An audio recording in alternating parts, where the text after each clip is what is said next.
Time for another 49ers update, driving with David.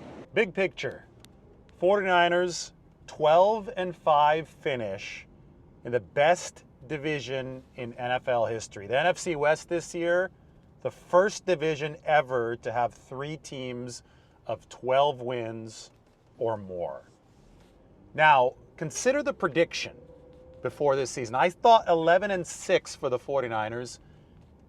And I did not anticipate a mass injury event. I thought that 11-6 would be a successful season in an average NFC West, given the fact that the 49ers were going off of a roster rehaul in the offseason.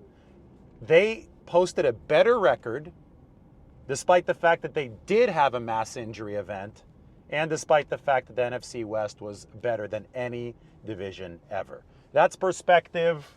This is perspective. This is Ocean Beach in San Francisco with a look up at the Cliff House. We're going to drive by the abandoned building, which is going to be refurbished and turned into a new Cliff House. I guess a food hall is going to be moving there later this year. So a lot of people were asking about the Cliff House the last time that we went by it. Right now we're going to rise up, kind of like the 49ers roster is probably going to rise up this offseason. We're going to get a nice view back to Ocean Beach on a sunny day and a look at the Cliff House, which will be reopening with its iconic sign in a few months, maybe around the time that the 49ers gear up for 2026. Try to look back, Margot, if you can. Maybe not. Maybe you can't. But Ocean Beach is right back behind us. Great view, and this is the Cliff House. Right now, fenced up, but won't be that way for long as we make our drive over toward the Golden Gate Bridge. Anyway, consider that perspective for the 49ers. Remember that they finished better than we expected them to finish, even if they had been healthy this year. That's how miraculous some of this 2026 or 2025, 2026 season has been for San Francisco. So as they enter the postseason, I think that they're playing with house money. And, you know, I talked so much about the Rams and their formula of rehauling a roster after 2022 because there have been so many parallels between San Francisco and LA. The Rams, they won the Super Bowl in 2021, and then they had a horrific 2022 season. I think they went 5-12 in 2022. This area of San Francisco, by the way, is called Land's End. If you drive straight, I'm not going there, I'm turning right, but if you drive straight, you head to some of the nicest hiking ever. There used to be a trolley line, like I forgot, I think it was the Geary line or something like that. Maybe it was the A line that went all the way out to this part of San Francisco too, very near the Cliff House, and it ended at Land's End. I guess it's fitting for something to end at Land's End. And those were the days when San Francisco must have been so cool to live in, when I could have taken a trolley all the way out to the ocean. I guess now I could take the N Judah to Ocean Beach, but not the same as taking it out to the Cliff House. But anyway, that Rams formula, they in 2022 finished 5-12. It was a Super Bowl hangover year for the Rams, kind of like the 49ers had a Super Bowl hangover, 6-11 in 2024. So the Rams said, you know, we've mortgaged our salary cap situation. We're getting old. They had Aaron Donald retire after the 2022 season. They said, we need to run a roster rehaul, but we still have some players, some A-listers that we'd like to keep. And they decided to cut a lot of guys who were B-list players, and they cleaned house, and they went through the draft to financially reset their situation and replenish the team, set it up to be younger, faster, cheaper, more cost-efficient for the future. So they entered 2023 with a really, really young team and expectations that weren't quite as high as that they had in 2021, even 2022, when they had that flame-out kind of season. The Rams ended up finishing the roster rehaul initial year at 10-7, and they lost in the wild card round. When the 49ers embarked on their roster rehaul this past offseason, they also, I think, had tempered expectations. They knew they were going to be young. They knew that it'd be exciting, but they knew that the floor of the team probably wouldn't be as high as it was in 2021 to 2024. So The fact that the 49ers just finished a 12-5 regular season is remarkable because it's 2 games better than the Rams' own rehaul back in 2023. That's the big, high vantage point view for the 49ers. Look, you could see all the way back into downtown San Francisco here from the outer Richmond district. Just wait. We're going to get a lot of cool views on this drive. First, we're going to go through Land's End, and then we're going to go up Lincoln Boulevard.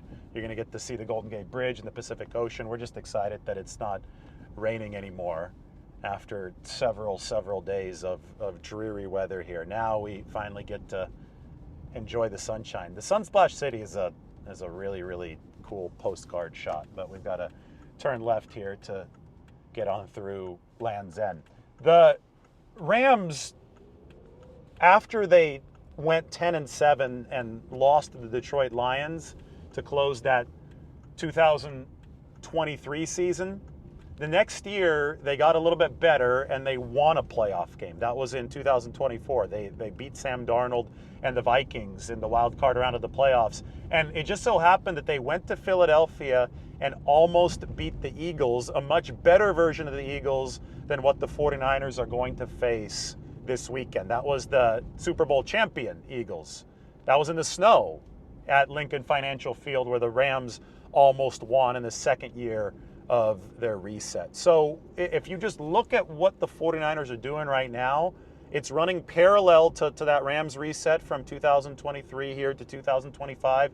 But I would argue that the 49ers are actually a step ahead of where the Rams were, even despite the fact that they lost so many players to injury here in 2025. So on the left, that's the Legion of Honor Museum. Really nice art museum. I think that's something that Lombardi herself, who's filming again right now, would really like. In front of me is a driver who's not paying any attention whatsoever. Good thing that I'm paying attention even while making this video. Otherwise, he would have gotten broadsided. So, I mean, it just happens. You got to be on your toes in the city. And then straight ahead, that is the Pacific Ocean, or as you know, if you want to be more specific, it's the Golden Gate. That's what I swam when I did the bridge swim, and I got seasick in the water. Getting seasick while swimming is not fun, but that's what the washing machine will do to you. And the washing machine is the potato patch, the washing machine. We'll talk about that here in a few minutes. This right here is Land's End. If you like nature, if you're coming in for the Super Bowl and you like nature, but you have to be in the city, if you're like Lombardi herself, you'd like this area. You can see the Golden Gate Bridge in the distance, and we're in the middle of a big city right now, but it definitely feels very serene and natural, and it is a perfect day. I mean, with that bridge just sparkling there in the sunshine. It doesn't look like the washing machine, which is the water just to the west of the bridge, is very active today. It's like the spin cycle is off today. It looks nice and calm compared to when I swam it and I got seasick. Anyway, I digress. Next year, when the 49ers have their players back, and that's Nick Bosa, that's Fred Warner, Michael Williams. I mean, what a huge loss that was, right? When they still had Michael Williams, even after losing Fred Warner and Nick Bosa, they still had the number 6 run defense in all of football. It's dropped to number 26 without Michael. So people forget how big of a loss that was just because he didn't have a lot of sacks for the 49ers. But boy, was he valuable. I think they're going to have a foundation back just by virtue of the players that they return from injury next year. And they're going to be much better positioned, even without considering the $50+ million in salary cap space that they have. They're going to be much better positioned than the Rams were in the second year of their financial reset. You know who's well positioned? Anybody who lives in the Seacliff neighborhood. This, and especially on a sunny day, this is as good as it gets. Robin Williams lived in the Seacliff neighborhood. The last time that we drove through here on a driving with David, his house was tarped up. That looked like they were doing a paint job, but we're going to be coming up on the old Robin Williams estate here with the Golden Gate Bridge in the background in just a second, and maybe we'll get a nice full look at it. Maybe they're still working. Yeah, they're still working on it. It's still under some scaffolding, but that right there, right in front of us, is where Robin Williams used to live here in San Francisco. At some point, we'll have to go by the Mrs. Doubtfire house on one of these videos. That is in Pacific Heights, though. That's not here in the Seacliff, which is, kind of nestled away from the central part of the city, near Baker Beach. Margot likes Baker Beach. I was in, what was it, The Princess Diaries? Yeah, they had a party on Baker Beach in one of Margot's. The Baker Beach Bash. The Baker Beach Bash. So we're going to go by Baker Beach here. You've actually never been to Baker Beach. I suppose at some point we could try to make it out there. But instead, we're going to be talking about the 49ers trying to build a team in 2026. The first part of that build has already started because, the main goal, if we want to talk about big picture perspective, the main goal for the 49ers with the young team that they had this year, with those veteran A-list foundational pillars, was to get the younger players, the past two draft classes, playoff level experience this year. Even if they only play one technical playoff game against Philadelphia this weekend, Sunday, in a place that's not going to have nearly as good of weather as we're enjoying right now in January, but even if they only get that one game, they've already gotten two playoff-like experiences under their belts. The game against Chicago and the game against Seattle, the 49ers treated those as must-wins for the purposes of chasing the one seed, and I think they were tremendously invaluable to players like Upton Stout, who's turning into a foundational pillar for the 49ers with the way that he's delivering. Did you see him shed some of those blocks for San Francisco against Seattle? I mean, he was just tossing guys 20 pounds heavier than him aside with reckless abandon. He was great in coverage, too. That first fourth down of the game in the red zone, he blanketed Cooper Kupp. I know the Seahawks wanted a flag. They weren't going to get a flag because Upton Stout did nothing wrong on the play. I mean, he has blossomed right in front of our eyes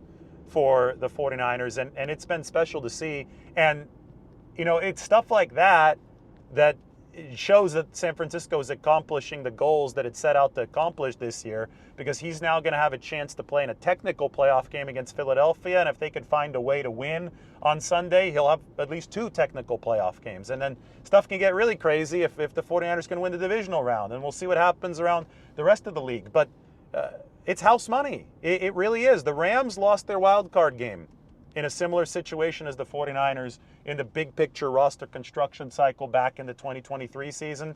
And the 49ers have a chance to win their wild card game after winning two more games than the Rams did back in 2023 here in their 2025 season. And the more experience you can put under the belts of some of these rookies and some of these second-year players, even a Malik Mustafa, who's had a rougher go of it this year coming off the ACL, but the more experience he can get now, my goodness, the better the positioning you're going to have entering 2026, because you can bolster the lineup with some veterans. You can make some signings. You can, I think, dip much heavier into the free agency pool this offseason if you're San Francisco than you did last year, because they had mortgaged a lot of their salary cap situation to run it back in 2024, so they needed that natural financial reset in the 2025 offseason. They went through that natural reset. They got younger, they got cheaper, and because salary cap space carries over from season to season, they really built the foundation financially. They let the books clear. They let things catch up. They built the foundation financially to be able to go into this offseason with $50+ million of salary cap space and start filling in needs for this team. Safety, I think, is a massive, massive need for the 49ers moving forward. I don't think that Jair Brown has gotten the job done for the 49ers this year. I think that's something they can attack potentially even in free agency over the course of this offseason. Maybe Max Crosby is going to be available for a trade. I mean, the 49ers can really create a beautiful roster situation for themselves, just like the beautiful view we have here from Lincoln Boulevard. This is now the Presidio in San Francisco. This is the washing machine and the potato patch that I was talking about sooner. Now, they call it the potato patch because back in the day when ships used to come through the Golden Gate carrying potatoes, the water was so rough in this area just west of the Golden Gate Bridge that the potatoes flew overboard. So apparently the bottom of the bay, the bottom of the ocean in this spot has a lot of potatoes just on the seabed. The sharks might eat the potatoes, but I think that the sharks might be, they're pescatarians, right? Or French fries? Yeah, or French fries, yeah. The sharks have fries to go along with either the humans that they eat, which doesn't happen that often. I'm not that afraid of that when I swim. But they do like fish. They do like seals. If you eat a seal, are you a pescatarian? Technically, yes. Is a seal because is a seal a fish or is it a mammal? A seal is a mammal.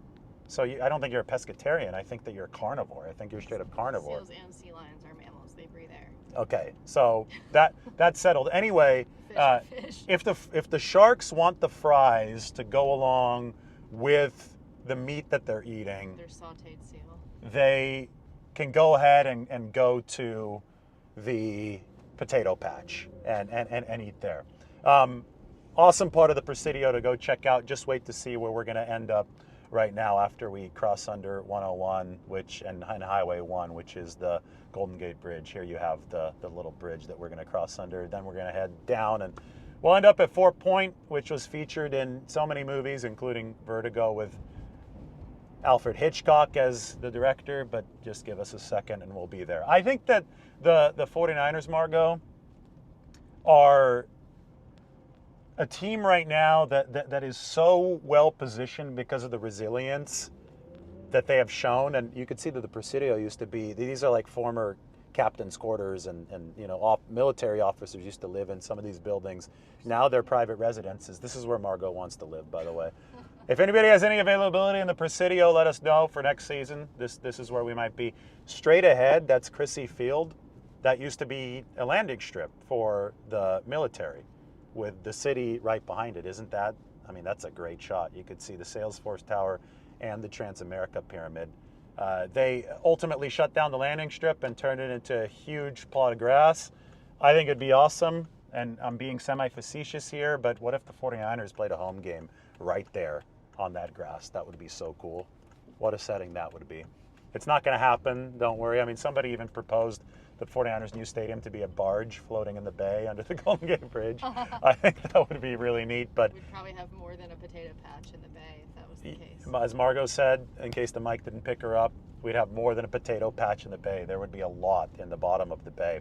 But unfortunately, the stadium is in Santa Clara, and it's not up here. Anyway, I think that the 49ers are spectacularly positioned moving forward because not only they're going to return some of these guys from injury, they had a top 5 defense to begin this year with Bosa, Warner, and Mykel Williams all available.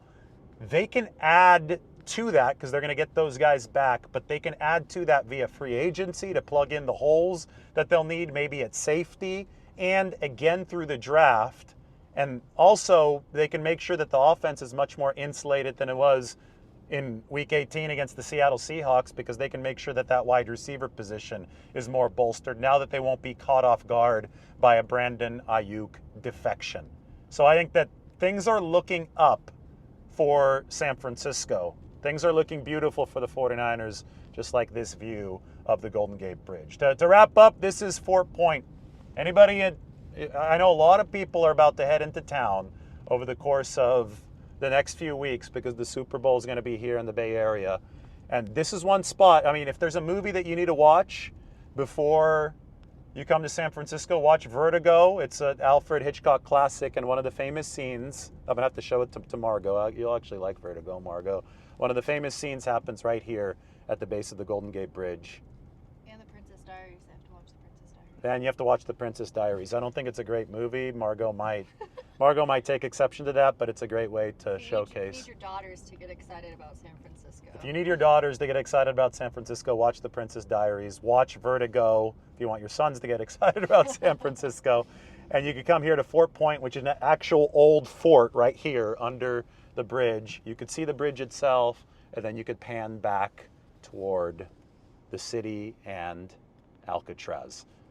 Beautiful times ahead for the 49ers, and maybe they come as soon as this season because it's not over yet. They've got a chance against the Philadelphia Eagles on Sunday.